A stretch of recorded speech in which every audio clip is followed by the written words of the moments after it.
Bienvenidos hermanos del terror. Esta ocasión les traemos un compilado de historias, esperando que sean de su agrado. Recuerden que si son nuevos en este canal, suscríbanse y dejen su like para poder seguir haciendo este contenido de terror. Déjenos en la caja de comentarios sobre los temas que quisieran escuchar. Vamos a empezar con los relatos. Estás escuchando Timor Mortem. Hola a todos.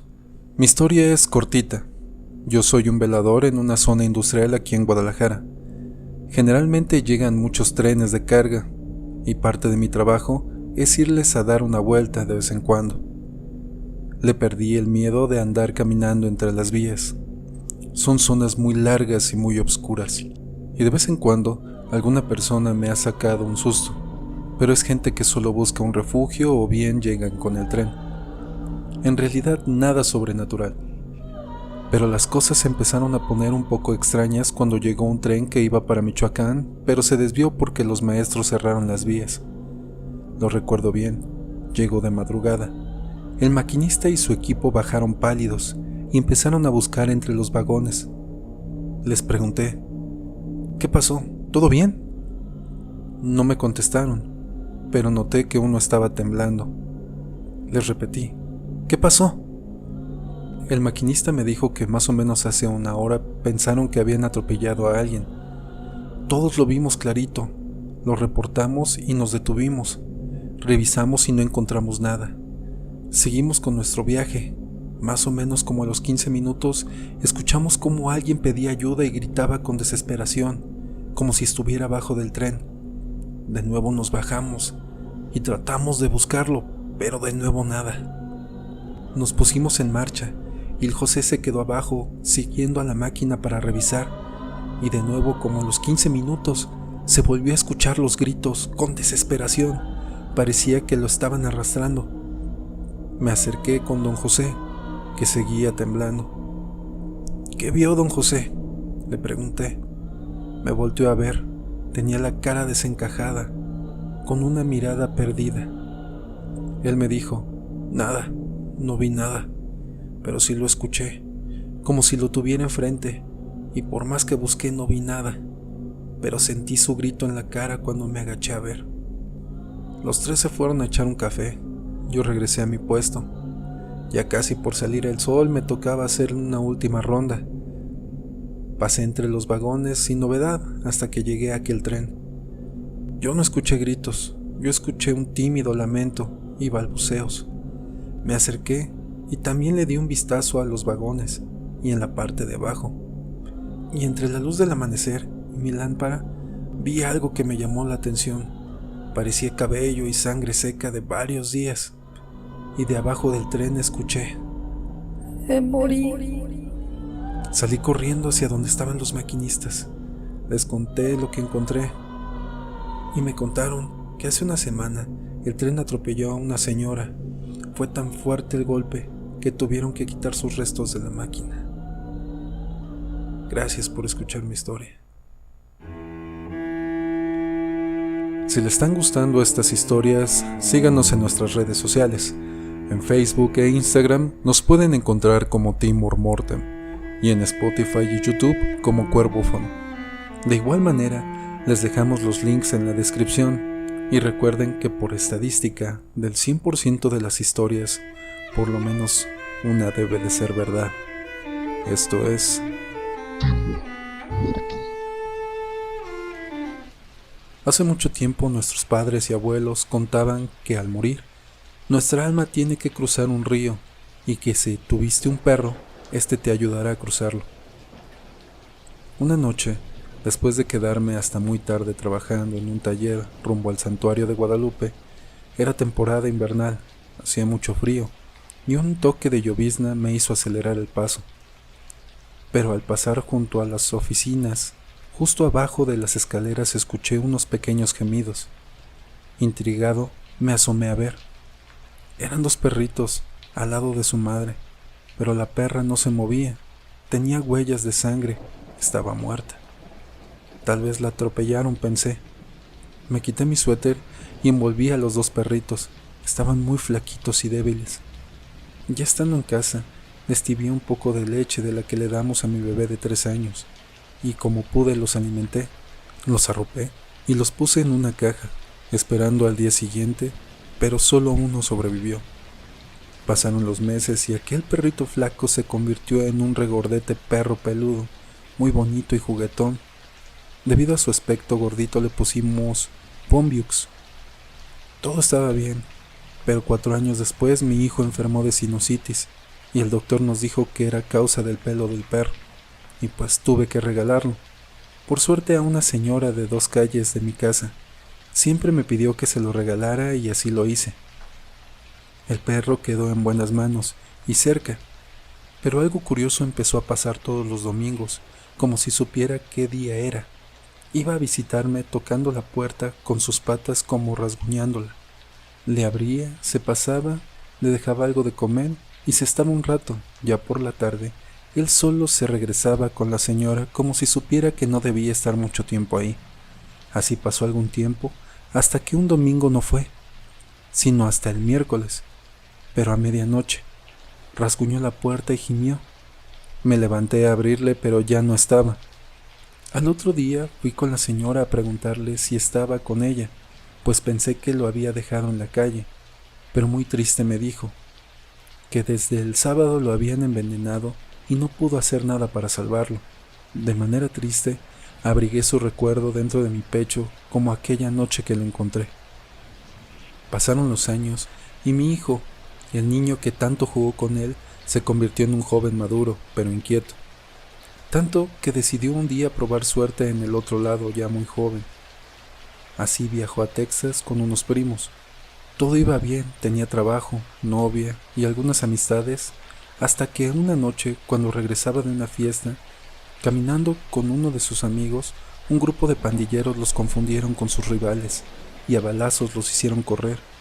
Mi hijo tuvo la mala suerte de tropezar y caer al piso, mientras los pandilleros daban de vueltas en un vehículo.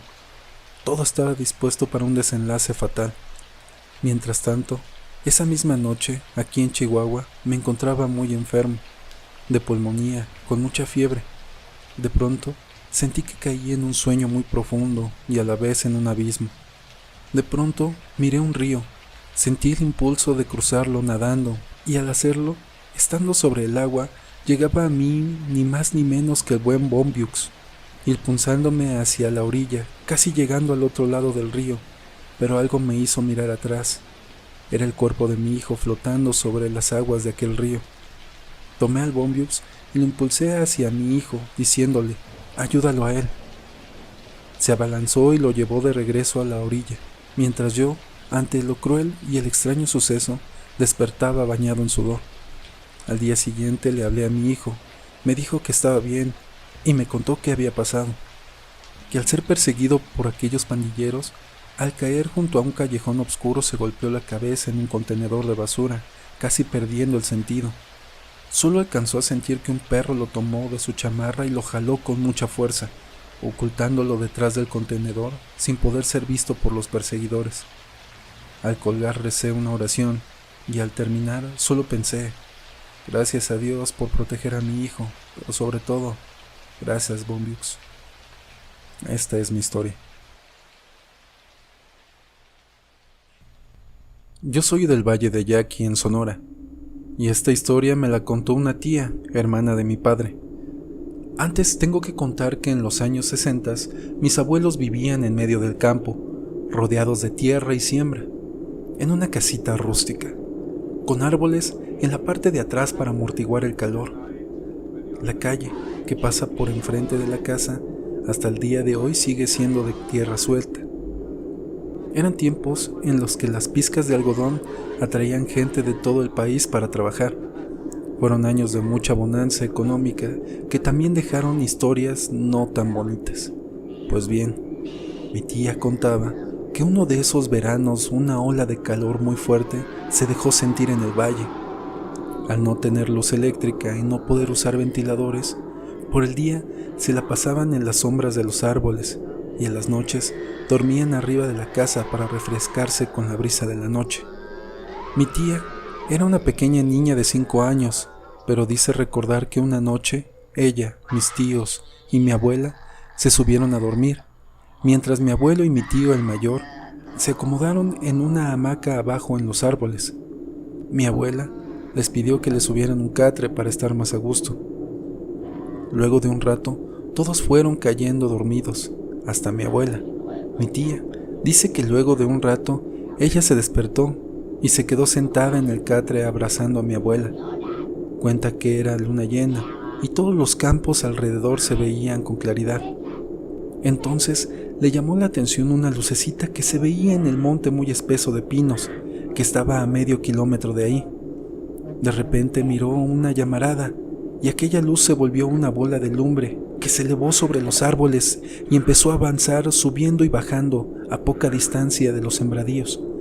Dice que incluso pasó cerca de la casa y en la tranquilidad de la noche oyó una especie de ruido de llamaradas. La bola de lumbre dio vueltas y después tomó un rumbo para un ejido.